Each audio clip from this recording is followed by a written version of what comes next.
But Sav, I wanted to actually start with a little bit of football, a little bit of football. Are Spurs going to respond and bounce back after 2 back-to-back defeats? Are you ready to win again, do you believe? What's going on with Spurs? No, I listen, I've said I'll bite your hand off for a point against Villa. The injuries are piling up. I think the Dogie is now injured. So he missed the Wolves game through suspension. He's now injured, what we're led to believe. There's going to be him, Van der Ven, and Romero from the back four. James Maddison's out. Basuma is suspended because he got a yellow card against Wolves. I think it's going to be a long 90 minutes. Yes, Villa aren't very good away. You could say that. But, I mean, we're back to bare bones, really average players that were poor last year. Dyer, Davis, Emerson Royale, Højbjerg. Even the front three, Kulu's not really doing a lot. Brennan Johnson is okay. Son, without Maddison there, hasn't got a single bit of creativity behind him. So, look, I think it's going to be a really long day. I'll say what I said before the Wolves game. I said if Spurs beat Wolves, it'll be our best win of the season. We didn't. I'll say it again. If we can beat Villa this Sunday, I think it'll be the best win of the season. And I'll take a point if you offer it to me right now. Do you know what? I get where you're coming from. Some people would say, and I'm quoting the great Lee Gunner, where are your standards? Why aren't your standards higher? Why are you not demanding a win, Sava? I'll tell you why, because I've just named all our best players aren't playing. And we didn't build a squad significant enough to cope with that.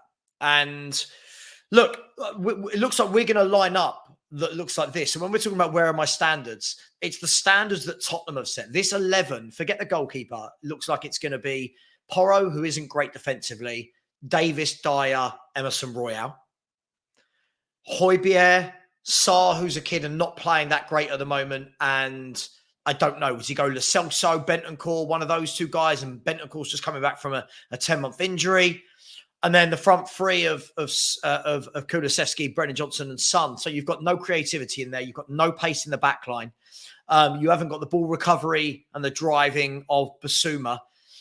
It is what it is. This was my worry. This was my worry at the beginning of the season. This was my worry.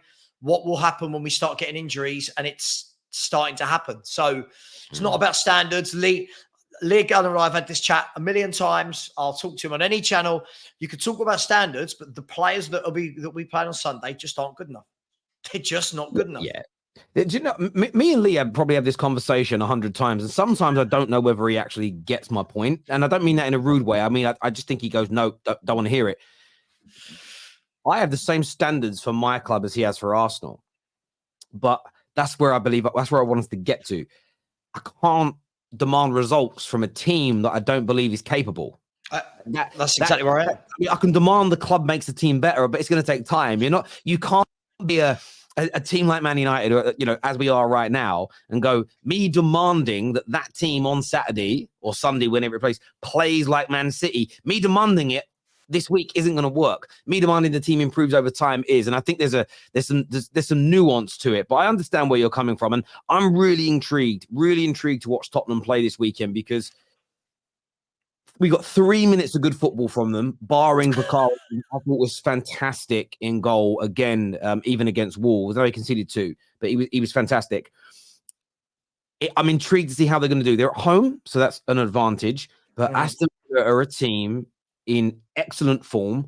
I think what Unai Emery has done there is somewhat being underrated. When you consider, I understand why Postecoglou's had a lot of flowers this year. It's been the best start to a brand new Premier League manager ever, and I get why that gets credit.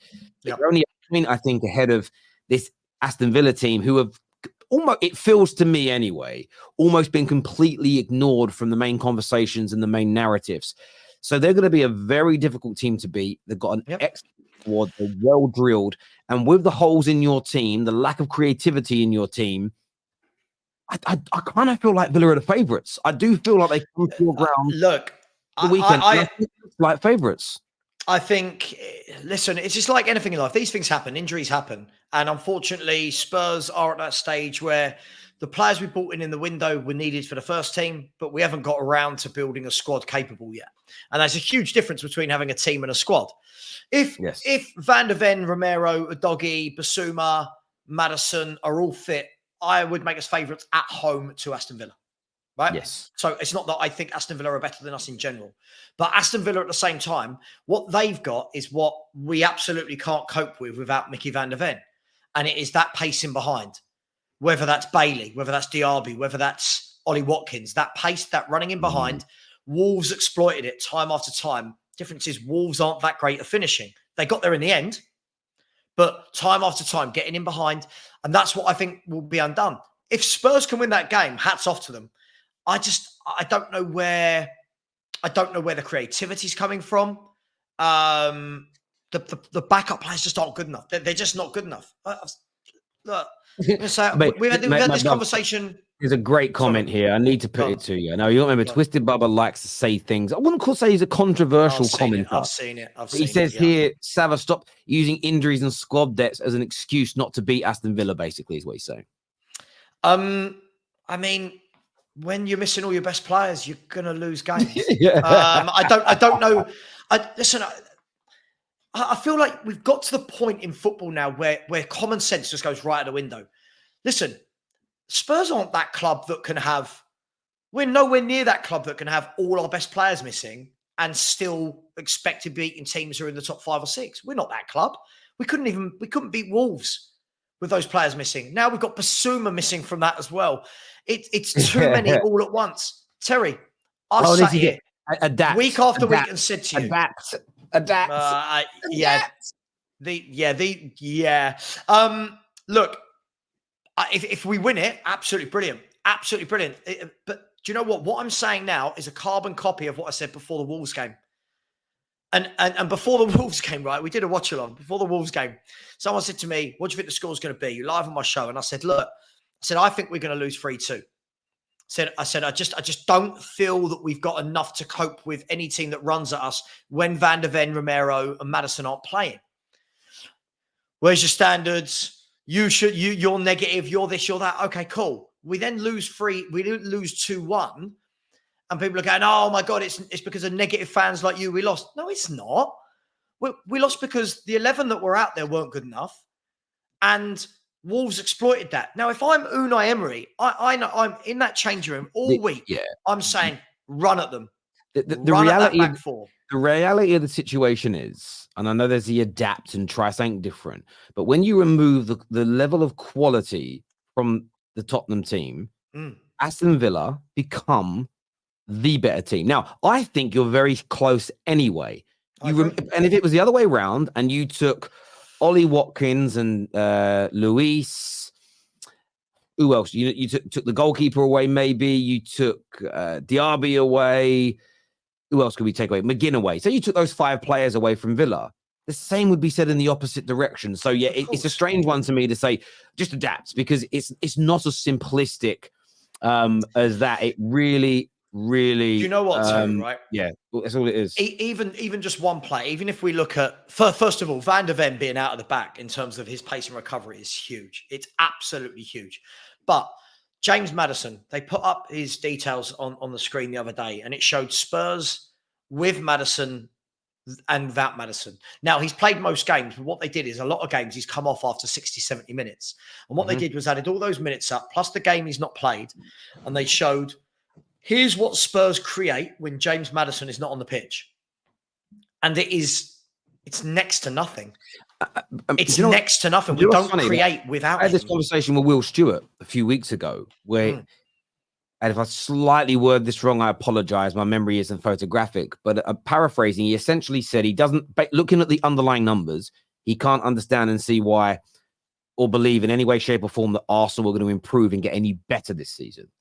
But at the same time, ignoring the underlying numbers, didn't believe that Spurs would lose creativity, losing James Maddison, where there's, even when fully fit and playing, there is no one in your squad that's created at the level of James Maddison, the Lo Celso, Bentancurs, whoever it may be. There's always going to be a reduction. And I think that being ignored is crazy. And the funniest thing is that so many Spurs fans, well, I think we've got a chance to top 4 this year. I've seen an improvement. Can we win a title? No, because we are going to get an injury or two. And when we do, what then comes in is substandard. So until a squad is built where you feel relatively relaxed, and there's always a star or two in every team that cannot be replaced. But until you feel relatively relaxed about a particular player being injured, the likelihood of you winning the title diminishes exponentially, because your fear of that player coming in is just a telltale sign that they're not good enough. And I think for me, the amount of Spurs fans ignored that so early on in the season, called you negative, called out Kate, called out the Spurs fans that were happy with the progression, but just weren't sitting there thinking to themselves, we're going toe-to-toe with City all season and we're not going to pick up an injury. I thought it was mesmerizing, the amount of people that did that. What I find funny is, and look, I'm on a lot of shows throughout the week, whether it's mine, yours, whoever's show I'm on, and people are always saying, like, oh, just back your team. And I love this notion that if you just back something, it must work. It's not about backing the team. Sometimes it's about honesty. And what a lot of football fans haven't mastered is that maturity to turn around and go, okay, how good is my team? How good is it not? What happens if X, Y, and Z happens? And I've sat here and said to you, for the first 3-4 months of this season, Spurs are a decent team when everyone is fit. I said to you, the moment we get a couple of injuries. Now, I didn't think it would all happen in one game, Terry. Yes. But it did all happen in one game. And we are now seeing, right? We are now seeing that we can't cope. Now, if we beat Villa, brilliant. As I said, be the best win of the season. But then you've got to look at the other side of things, right? If we lose to Villa, we've then got Man City away. Now, all of a sudden, you're 4 games without a win or 4 defeats in a row. So listen, this is a big, big, big test for Ange Postecoglou. It's not for me to find some, that one, I'll find ways to win. That's not my job. Postecoglou's job is to find ways to win. And this is the thing. I was at Leyton Orient last night. I went to watch Leyton Orient with my brother. My other brother wasn't going, to the spare ticket. And I thought, you know what? I'm going to have an evening off, go back to where I grew up and go watch Orient play. And my brother is home and away, has been for years. And the section he sits in, lots of the guys around him are all home and away and have been for over 30 years. So my opinion on their dedication to the football club is there's very few football fans in the world that are more dedicated to their club than they are. Right. But they kept on turning around to me saying, what do you think of it? And actually, I haven't been to a League One football match in about a decade. The quality of football has risen up. There's passing out from the back. There's more patterns. It used to be very much knock the ball into the channel and run. That's what it was a decade plus ago. Mm. But they got 2 or 3 players out that have the ability to beat a man, they were telling me, and they don't really have a killer up front.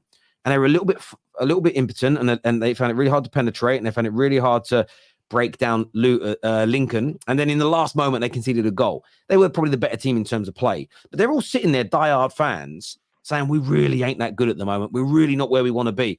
I just can't see us getting any better at the moment. I can't see us winning games.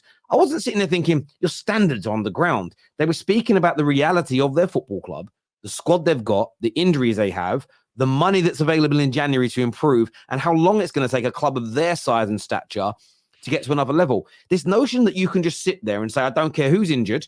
I don't care how much money we have in comparison to our rivals in this league. Yeah. I don't care about any of the circumstances or the context. As long as I have high standards, we will improve.